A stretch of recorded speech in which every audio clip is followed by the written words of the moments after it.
Praise God.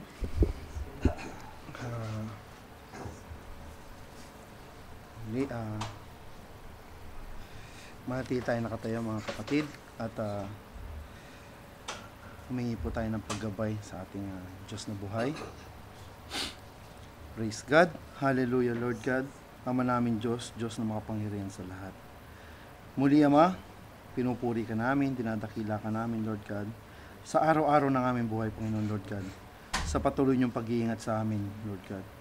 Maraming salamat po, Panginoon, sa araw na ito na ibinigay niyo sa amin, na muli niyo kaming idinako sa lugar na ito, Lord God, upang makatanggap ng inyong mga banal na salita, Panginoon, Lord God, upang kami maging magpalakasan, Lord God, upang kami maging malakas, Lord God, habang kami nagsisipaghintay sa inyong bugtong na anak, Lord God. Ama, sa mga salita niyo na aming maririnig, na aming tatalakayin sa araw na ito, Lord God, nawa ang lahat pong ito ay manggaling sa inyo, at gamitin niyo po ang inyong abang lingkod na ito na nakatayo sa harapan ng aming mga kapatid, na nawa kayo ang maitaas, Lord God, sa bawat pag-aaralan namin sa araw na ito, at kayong mapuri, Panginoon. At nawa ang inyong mga banal na salita ay maitanim, Lord God, sa aming mga puso at isipan, Lord God, upang kami maging matatag, maging kaaya-aya, at magamit namin, Lord God, habang kami nagsisipaghintay sa inyong bugtong na anak, Panginoon, Lord God. Ama, maraming salamat po. Patuloy po kaming nangingi sa inyo ng kalinisan sa aming mga puso at isipan, at sa pag-iingat nyo, Lord God. Maraming salamat. At kayo nawa ang marinig ng aming mga kapatid at ang inyong mga banal na salita, Lord God. At may pamuhay namin ang bawat salitang lalabas sa pulpit ng Lord God. Muli, Ama, maraming salamat po. Ito po ang aming mga salamat dalangin sa inyo, sa pangalan bugtong niyong anak na si Jesus namin tagapagligtas. Amen.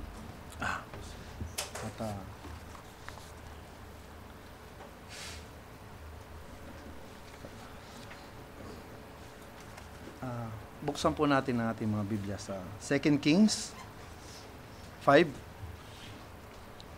Mababa po ng konti, 1 to 15.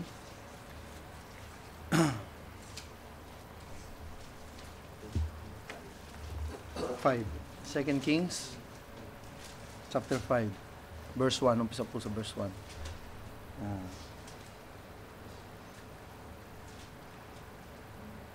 Praise God.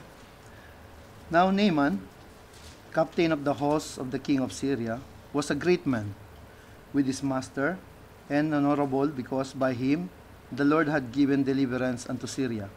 He was also a mighty man in Baelor, but he was a leper. And the Syrians have gone out by companies, and had brought away captive out of the land of Israel a little maid, and she waited on Naaman's wife. And she said unto her mistress, Would God my Lord were with the prophet that is in Samaria, for he would recover him of his leprosy. And one went in and told his Lord, saying, Thus and thus said the maid that is of the land of Israel. And the king of Syria said, Go, and I will send a letter unto the king of Israel. And he departed, and took with him 10 talents of silver, and 6,000 pieces of gold, and 10 changes of raiment. And he brought the letter to the king of Israel, saying, Now when this letter is come unto thee, behold, I have therewith sent Naaman my servant to thee, that thou mayest recover him of his leprosy. And it came to pass, when the king of Israel had read the letter, that he rent his clothes, and said, Am I God, to kill and to make alive, that this man doth send unto me to recover a man of his leprosy? Wherefore consider, I pray you, and see how he seeketh a quarrel against me. And it was so, when Elisha the man of God had heard that the king of Israel had rent his clothes, that he sent to the king, saying, Wherefore hast thou rent thy clothes? Let him come now to me, and he shall know that there is a prophet in Israel. So Naaman came into his horses and with his chariot and stood at the door of the house of Elisha. And Elisha sent a messenger unto him, saying, Go and wash in Jordan 7 times, and thy flesh shall come again to thee, and thou shalt be clean. But Naaman was wroth, and went away, and said, Behold, I thought he will surely come out to me and stand, and call on the name of the Lord his God, and strike his hand over the place, and recover the leper. Are not Abana and Parpa rivers of Damascus better than all the waters of Israel?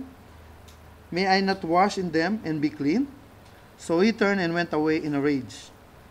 And his servants came near and spake unto him and said, My father, if the prophet had bid thee do some great thing, would this thou not have done it? How much rather then, when he said to thee, Wash and be clean? Then went he down and dipped himself 7 times in Jordan, according to the saying of the man of God, and his flesh came again like unto the flesh of a little child, and he was clean. And he returned to the man of God, he and all his company, and came, and stood before him, and he said, Behold, now I know that there is no God in all the earth, but in the Israel.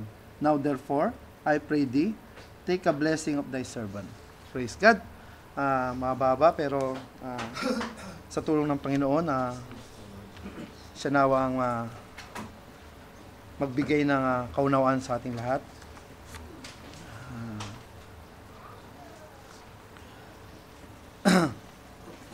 Alam nyo, kasi aminin ko mga kapatid, mahina po ako talaga sa English. Nakakabasa ako pero hindi ganun ka sa intindi. So, salamat sa Diyos at may mga, kung makikita nyo, may mga apps sa ating mga internet, mga tablet na yung dramatize. Pag pinakinggan mo sa dramatize, para ka rin nanonood o para ka parang mas maiintindihan mo yung dramatize na may audio Bible sabi, pero dramatize siya. So, may mga karakter na iba-iba ka marinig. So, para sa akin, parang mas madali sa akin intindihin yung mga ganung bagay. Kaysa binabasa ko na puro letra, tapos walang picture, walang nahihirapan ako. So, salamat sa Diyos at may mga ganong bagay na naisip ng tao para mas maintindihan mo. Noong una, alam ko na daanan ko na rin binasa to, pero hindi ganon ka laman sa akin, parang hindi ganon ang intindi ko, parang isang regular na lang. Pero nung i-dramatize, ganda pala sabi ko.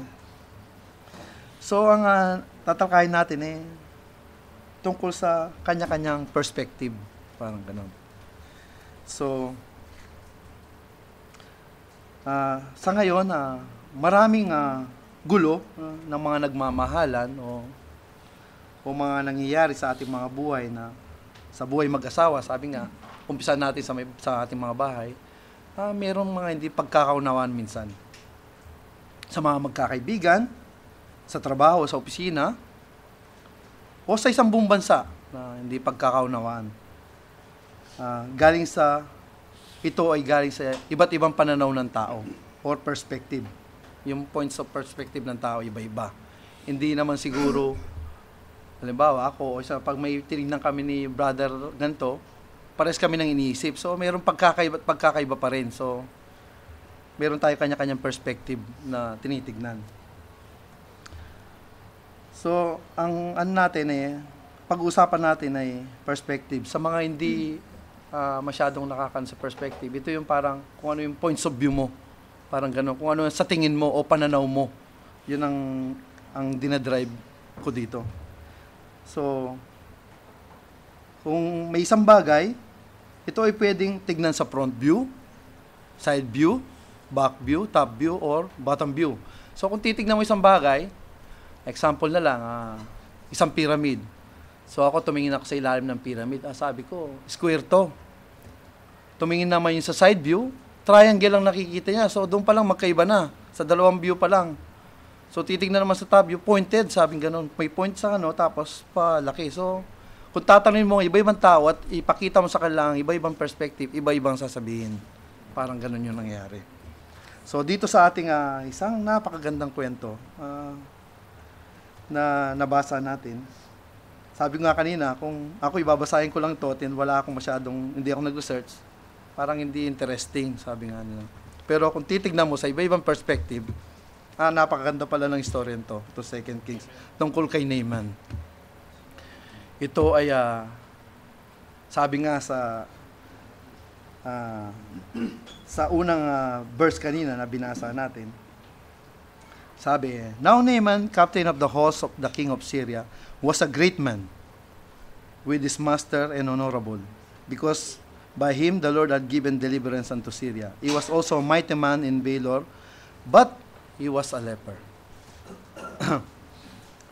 So dito agad-agad ay nakita natin na ang ating main character, bago nga pala umpisa na ang story natin ay nandyan si Naaman, nandyan si Elisha, nandyan yung king of Syria, nandyan yung king of Israel, at yung alipin na nahuli na Naaman na galing Israel. Sabi. So parang meron tayong 5 main character. Pero ang pinaka hina-highlight ko dito ay si Naaman. Isa siyang general ng kawal ng Syria. So isa siyang magiting na kawal. Pero sabi nga, sa isang banda, meron siyang leprosy. Sa Tagalog natin ay ketong. So imagine niyo yung siguro, kahit gaano ka kakisig, sabi nga nila, kahit paano ka balutin ng ganun pandigma na, o kasuotan, may lalabas pa rin sa bahagi na yun. So meron pa rin katangian na hindi maganda, kahit na sinabing isa siyang balor, isa siyang great, at sinabi pa rin meron siyang sakit na ketong. So sa unang ito ay pinakilala yung ating main character sa verse 1.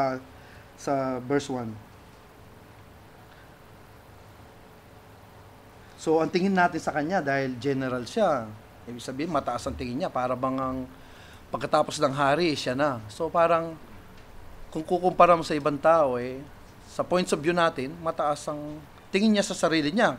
Meron siyang inaalagaan may mga kawal siya, may mga sarili siya, kumbaga sa hari lang ang pananagutan niya, sa iba wala. Kahit ano pang gawin niya, kaya niyang gawin. So, mataas ang tingin ni Naaman sa sarili niya kumpara sa ibang tao.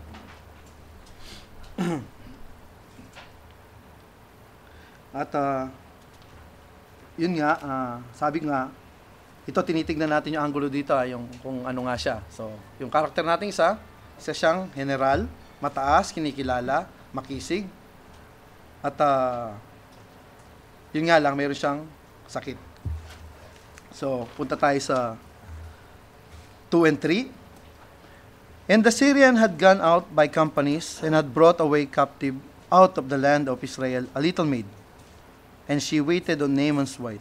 Ang ibig sabihin ng waited, parang ito yung sarili niyang taga-alaga dito, ang asawa ni Naaman.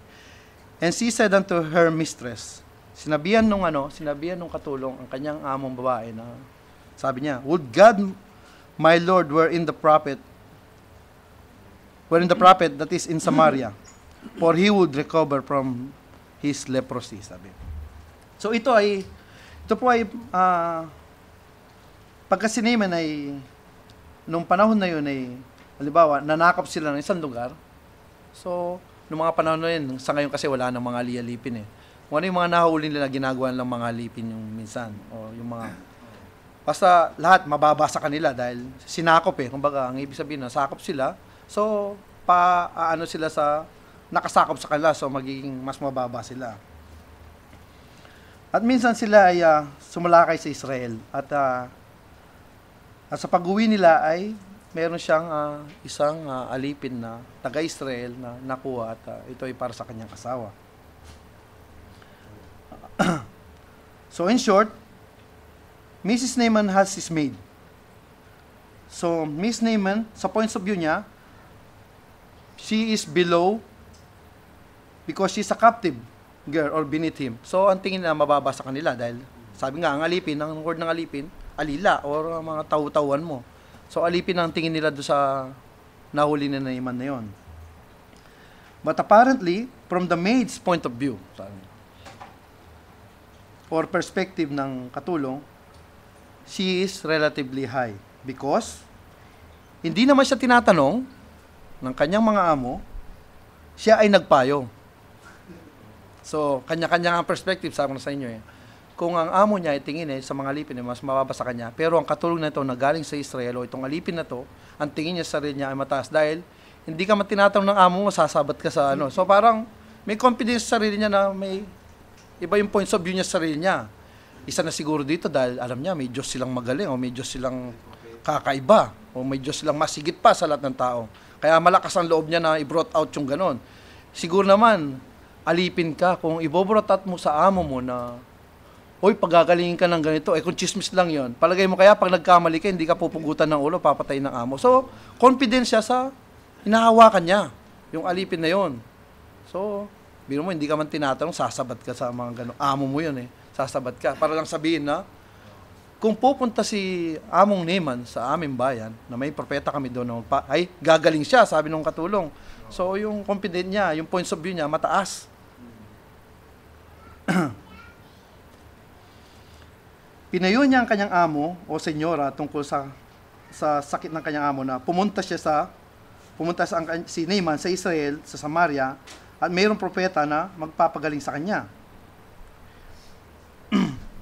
So, ang point doon so nilabas dito yung points of view ng dalawa, yung mga amo niya at saka yung katulong.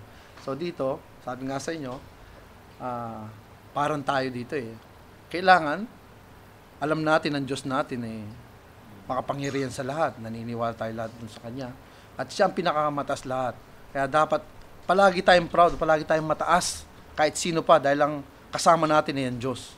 So, hindi tayo dapat matakot kahit ano pa yan, hindi tayo dapat mawala ng pag-asa kahit ano pa yan, dahil may Diyos tayo na pinaniniwalaan na makapangyarihan sa lahat.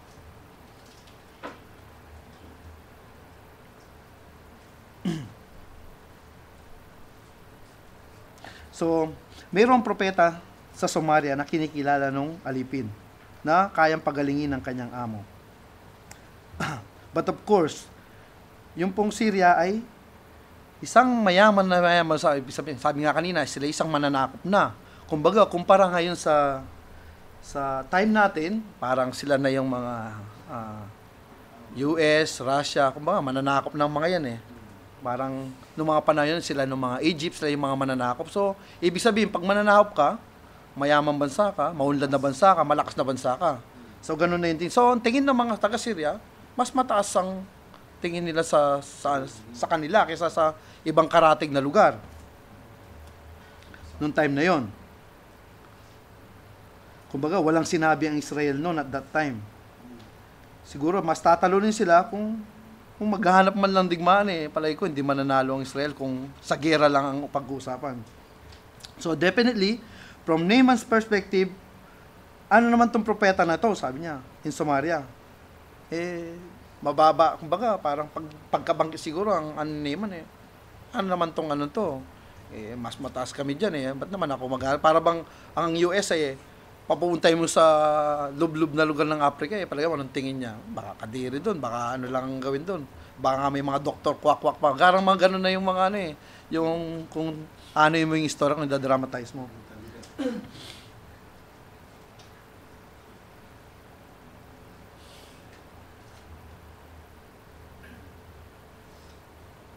Praise God.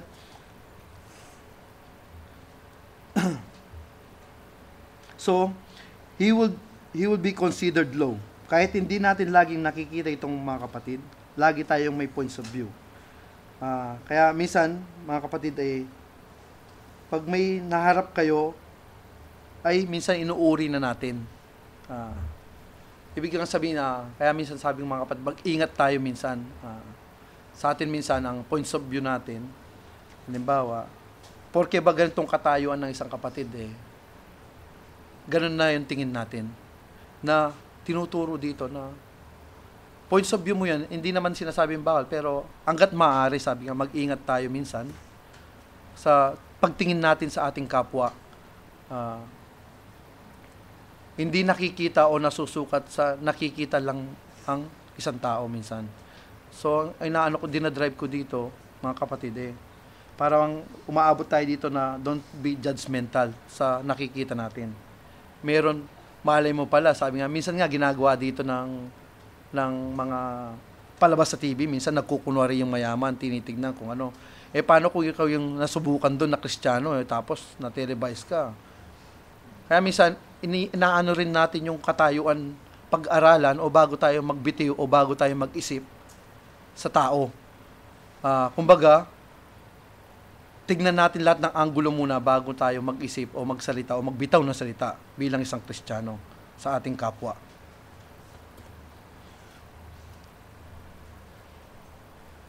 Nang dahil lang ba doon sa bihis ng isang tao, iisipin mo na mayaman yon o iisipin mo na mahirap yon? Nawa, hindi tayo umabot sa mga ganong mga ganong pagkakataon, ganong karanasan na palaging pantay-pantay ang tingin natin sa tao. Mayaman man yan, mahirap. Sabi nga nila, kaaway mo man yan o kaibigan. Sabi nga, love thy enemies. Isa sa pang sinabi nga sa atin ng ating Diyos. Mga ganon. So, parang inaan dito huwag nang basta-basta mag-judge o mag-isipin mo yung kapwa mo ng ganito. Palagi mong tingnan lahat ng anggulo muna bago ka magbitaw o magsalita sa iyong kapwa. Sabi nga, kahit mataas ang tingin ni Naaman sa sarili nila, hindi pa niya alam kung ano talaga yung nandun. Pero nag-isip na siya. Ang tingin niya sa Israel, mababang ano lang. Parang ganun yung point dito. So siguro, pag nakipag-usap din si Naaman sa mga taga-Israel, mas mataas, mas makisig ang ipapakita niya dahil ang tingin niya sa sarili, mas mataas kaysa sa kanila.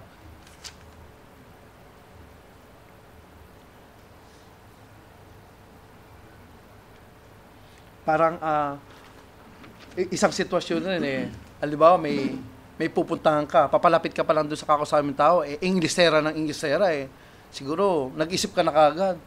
Ito naman English ng English balu-baluktot naman yung pagkaka-English niya. So parang gano'n na pag-iisip, parang mga gano'n sitwasyon sa araw-araw.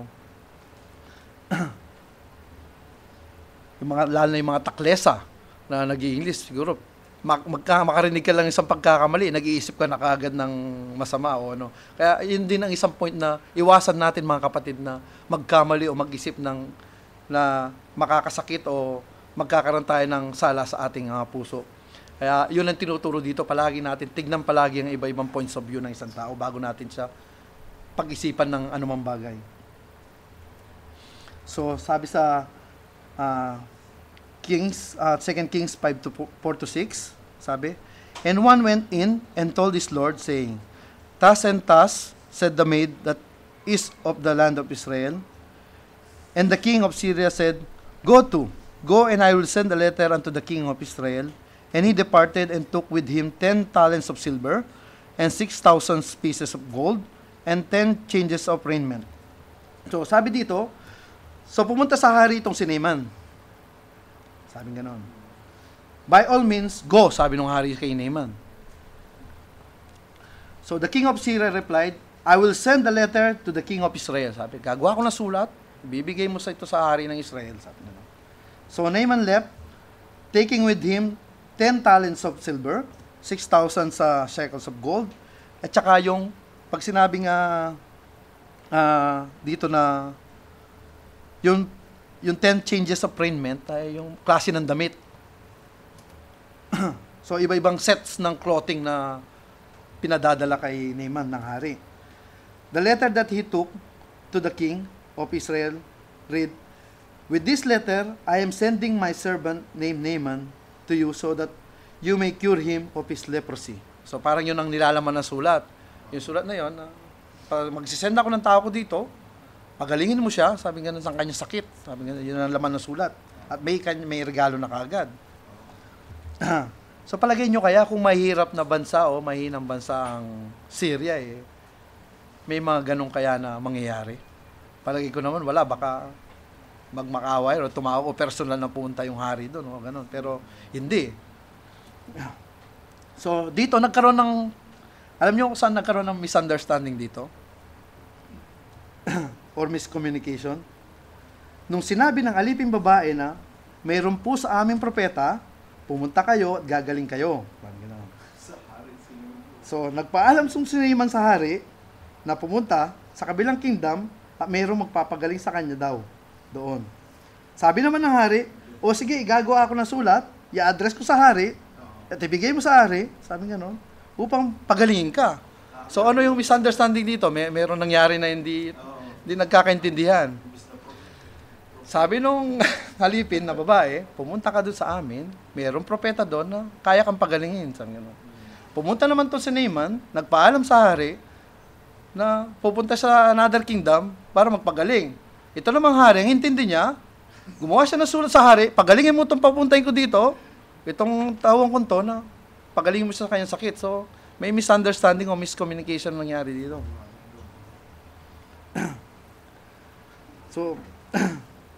So there was this king of Syria, considered himself higher than the king of the land of Israel.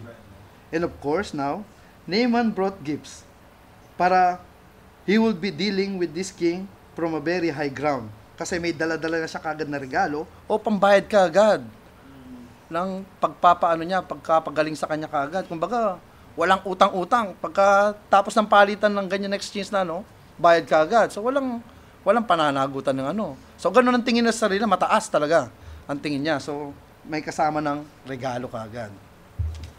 So, sa 2 Kings 5:7, sabi, tingnan natin ano nangyari susunod. And it came to pass, when the king of Israel had read the letter, that he rent his clothes, ay sabing rent, yung winasak, sinira, and said, "Am I God?" Sabi nung hari nung to kill and to make alive, that this man doth send unto me to recover a man of his leprosy? Wherefore consider, I pray you, and see how he seeketh a quarrel against me. Sabi nung hari. So, another misunderstanding na naman to. Alam niyo kung bakit? Dahil pagkabasa ng sulat na galing sa hari ng Syria, sabi, ano akala sa akin, Diyos? Sabi gano'n, no? Kasi sa kanya nga in-address yung sulat Doon pala sa umpisa, misunderstanding na. So, pagdating sa hari, misunderstanding na naman. Ano akala sa akin, Diyos? Padadala ng tao, sabi gano'n Pagagalingin ko yung padadala niya, sabi niya, or yung isang patay, pabubuhayin ko, sabi nung hari. So, sobrang galit niya, kasi noong mga panahon na yon, pag nagalit yung mga tao noon, either na nawawalan ng pag-asa, lalo na ang sitwasyon nila Para bang ako, Pilipinas ako, or mahirap na bansa, tapos ang Syria, isang malakas, tapos maggaganon sa akin Parang mawawalan ka na ng pag-asa, makakadama ka ng kalungkutan, para bang nagdidir ng gera nga, sabi nga dito sa parang nag-isip na nga yung hari, sabi niya, parang ginagawa yata to, para lang idir kami na, girahin kami, parang may dahilan lang na girahin kami. Kasi nga naman, paano mo nga naman, hindi naman sa Diyos, para pagalingin yung, para bang isang inaan niya deal na alam niyang imposible, pero pinapagawa niya, pag hindi nagawa, kaya kitang sitahin na, hindi mo ginawa, parang umpisa ng gera, parang ganun yung nangyayari dito. So another misunderstanding, mga kapatid, sa sitwasyon ng dalawang kingdom na to. Praise God.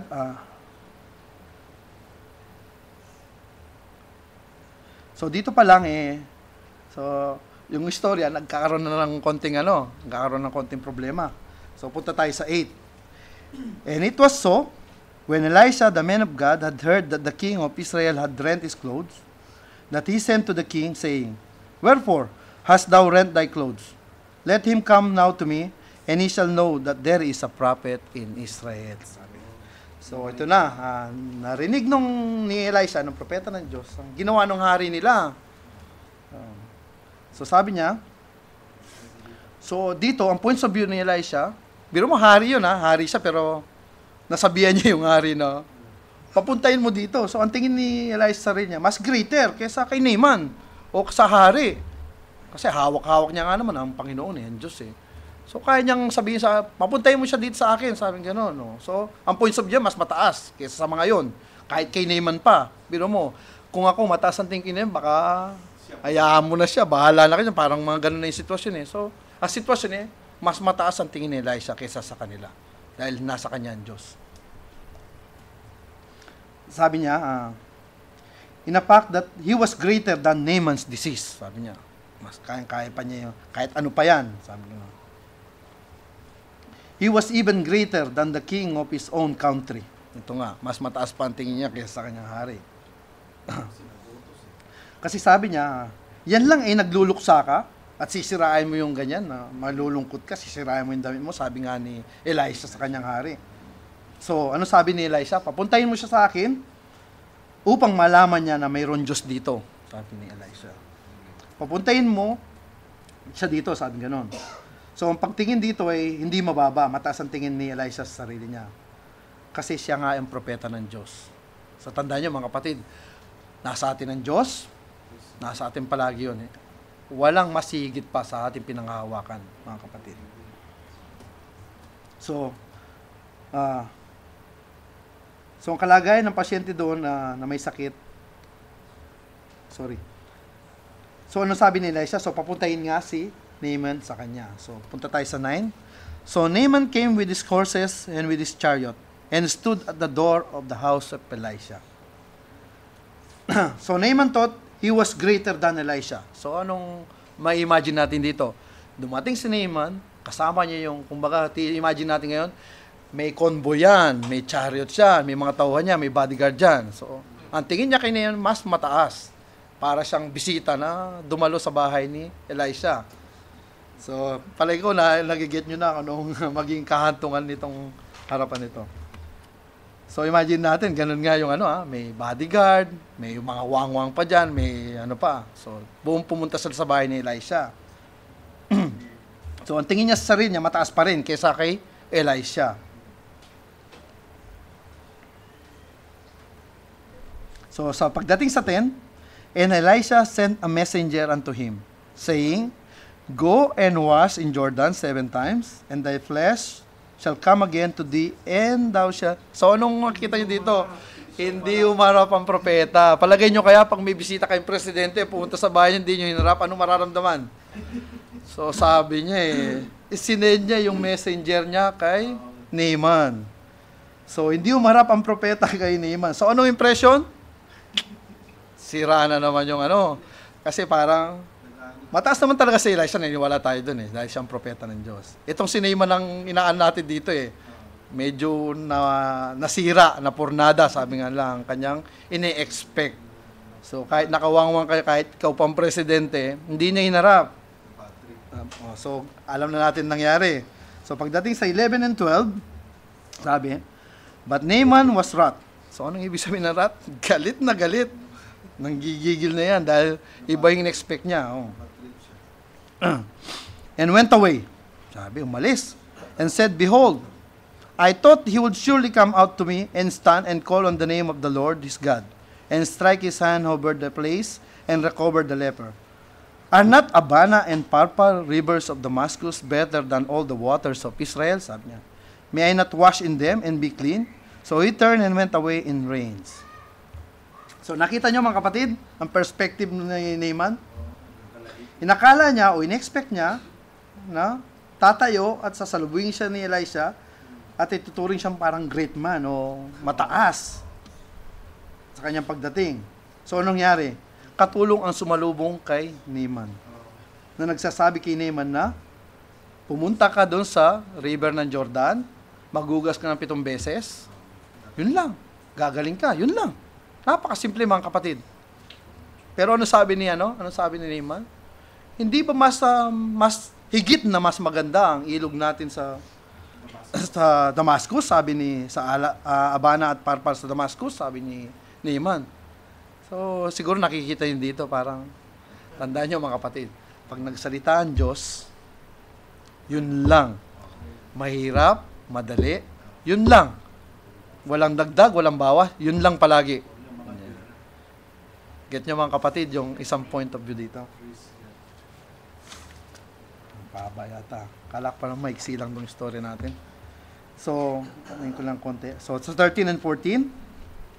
And his servant came near and spake unto him and said, My father, if the prophet had bid thee to do some great thing, wouldest thou not have done it?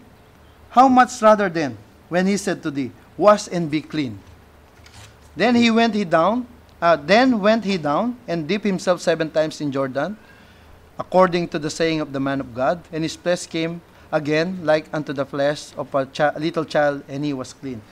So dito, sabi, siyempre, kung imagine natin yung flesh ni Naaman, dahil may leprosy siya, yung flesh na nasisira na yan o nabubulok, o masakit na sa pakiramdam ng taon to na o nahihirapan na siya. Biro mo, pumunta pa siya ng Israel, Tapos babiyay pa yung pabalik. Palagay nyo nung ramdam ni Naaman dito. Dito, kahit maganon na yung pakiramdam ni Naaman, kahit ganon na yung sitwasyon niya, mayabang pa rin, kahit na may sakit ang pakiramdam ni Naaman. Kasi nga, yung perspective, mas mataas ang tingin niya sa sarili niya. So, ano sabi ng mga katulong sa kanya? Kayo po kasi, sabi niya.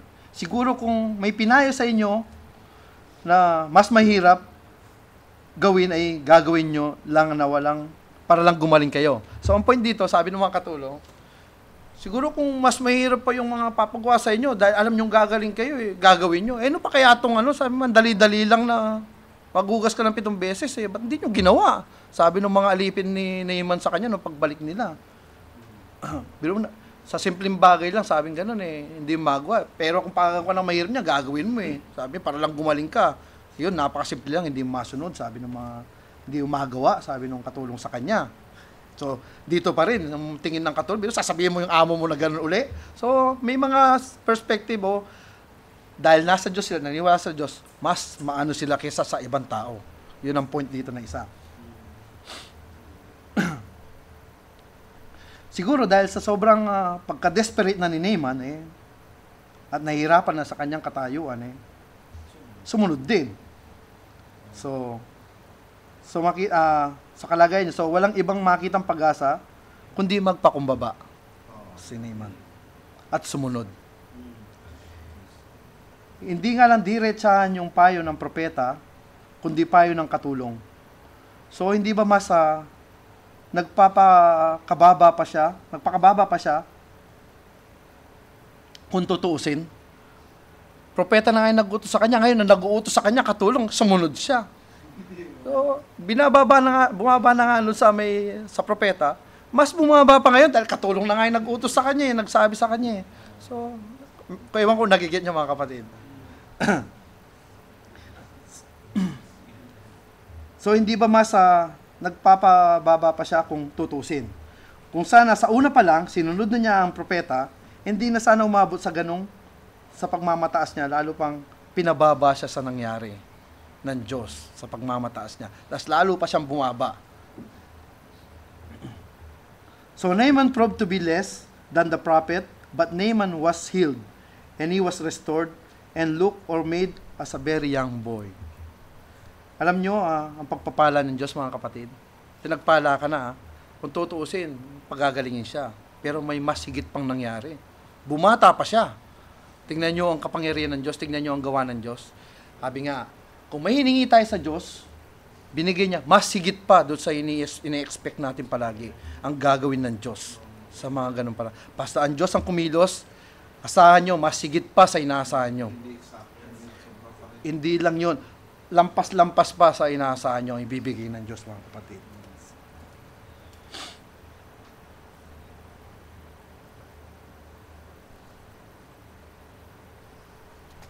Praise God. So, dito sa 15. And he returned to the man of God, he and all his company, and came, and stood before him, and he said, Behold, now I know that there is no God in all the earth, but in Israel. Now therefore, I pray thee, take a blessing of thy servant. Yung general, naging servant, mga kapatid. Tandaan nyo. Tingnan nyo ang istorya, no? Dati kang ngayon, nagsisilbi sa Diyos. Kamuntik na nga, kala ko nga, hari na nga nung story, na naging ng servant ng Diyos. Pero, tingnan nyo, general siya, pero naging servant na siya. Nagpakumbaba, mga kapatid. So, dito, lumagay na sa lugar ang isang mayabang na tao, isang mataas na tao.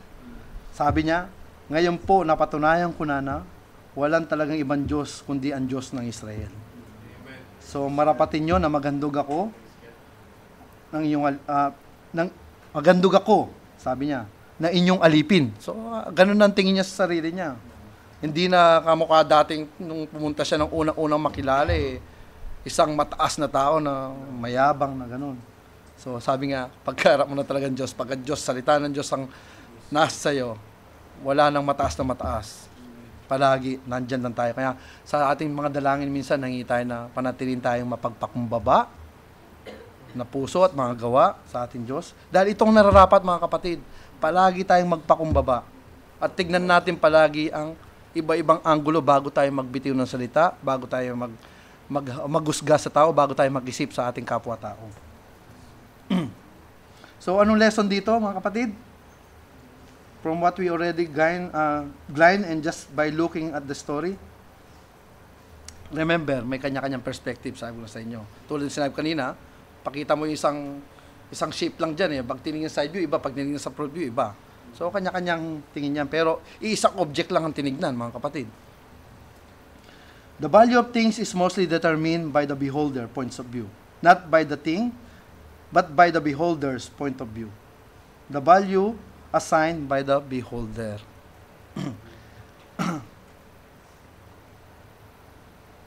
Kung natatandaan nyo, kung sabi niya kanina, yung mga story natin eh. Remember the river? Kung saan hindi siya nagagandahan sa points of view ni Naaman eh. Ang dumi-dumi doon. Pero ang ano niya eh, mas maganda sa kanila. Pero kahit bangit yun, kung yun naman ang papagaling sa'yo, anong kwenta ng pinamagandang river na yan kung hindi ka naman kayang pagalingin? So sa mga ganung points of view, nakapulot tayo ng lesson sa mga ganun. So hindi lahat nga na maganda, sabing ganun eh. Maganda. Mayroong pangit dyan na maganda pala talaga. Ito pa, ang isa pang mga sample na bago magtapos mga kapatid. Kung paano binigyan ng halaga ang isang bagay ng isang tao, halimbawa, minsan hanggang ngayon naman eh, may mga bagay na matanda na, luma na, pero ang value, pag in-auction, mahal. Pero palagay nyo, yung points of view ng iba, ang pangit-pangit, ang luma-luma, bibili mo ng ganyan. So, ibang points of view yun. Iba naman points of view na nakakalam doon. Kahit gaano pa kamahal yan, bibili niya. So, isang object ang pinag-uusapan, pero kanya-kanyang points of view ng pagtingin sa perspective sa isang bagay. So, parang mga ganong halimbawa, mga kapatid. Parang ganong kayo nangyari kay Joseph. Nung akitin siya ng asawa ni Miss Potiphar, si Miss Potiphar. Ang ano ni Joseph, points of view niya, ginagalang niya si Mr. and Mrs. Potiphar. Kanya, hindi siya nagpatukso. At alam niya na may Diyos siya. Pero ang tingin ni Miss Potiphar sa niya, nabastos siya. Yun ang tingin niya. Dahil hindi siya pinatulog. Ikaw na maganda ang tingin mo sa sarili mo. Tinalay mo sa sarili mo sa isang tao eh. Hindi ka tinanggap eh. So, ibang points of view na naman yun. Si David, nung dumalo sa kanyang mga kapatid, anong points of view ng mga kapatid niya? Bakit ka nandito? Dapat nagpapastol ka doon. Na hindi ganito na nandito ka sa gera. So, iba yung points of view niya.